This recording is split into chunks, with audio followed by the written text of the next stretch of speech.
Dubai didn't just adopt crypto regulation, it built the world's first comprehensive virtual assets ecosystem. Hi, I'm Andal Seshatri, legal compliance advisor at Aston VIP and one of the UAE's most active voices in virtual assets law. In this video, I am going to explain why VARA is not just a regulator, it's a global benchmark for digital financial governance. And if you're serious about launching or expanding your Web3 business in the UAE, this is where your journey starts. VARA was established under Law Number 4 of 2022 by His Highness Sheikh Mohammed bin Rashid Al Maktoum. It is the world's first standalone regulator created exclusively for virtual assets. VARA reports directly to the DWTC authority, which gives it strategic alignment with Dubai's economic future. Unlike traditional regulators trying to fit crypto into securities or banking frameworks, VARA was built natively for Web3, and that is why global firms are relocating here. It isn't just a licensing body, it's a regulatory model for the next financial era. And that's because it offers activity-based licensing tailored to services your business performs. It enforces modular compliance, meaning your license is shaped by your actual operations. It's backed by rulebooks, not just vague guidance, creating legal certainty, and it operates within a global hub that already houses leading financial institutions, tech firms, and sovereign capital.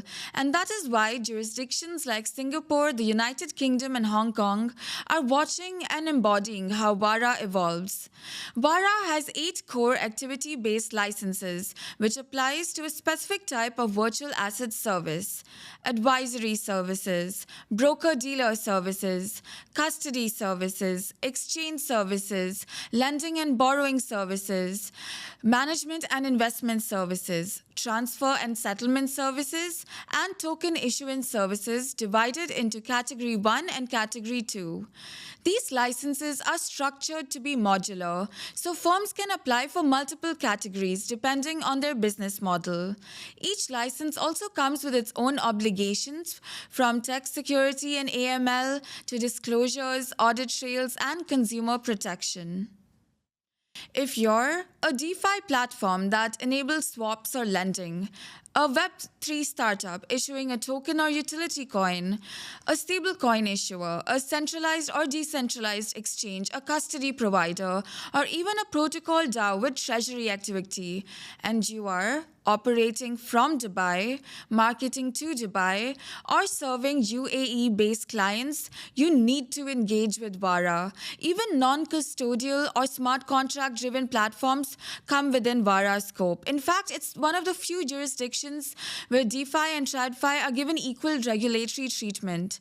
VARA compliance isn't just a checkbox, it's your entry ticket into Dubai, where you can attract capital, talent, and institutional-grade partnerships. It's about long-term scalability, protecting your IP and investors, and gaining regulatory trust before you're too big to fix your architecture. At Aston VIP, we've helped the region's top Web3 companies secure VARA approvals, design compliant token economics, and maintain ongoing obligations. Whether you're applying for your first license or building a multi-entity Web3 group, we can help you navigate it right. Visit aston.ae and follow this channel. We're just getting started.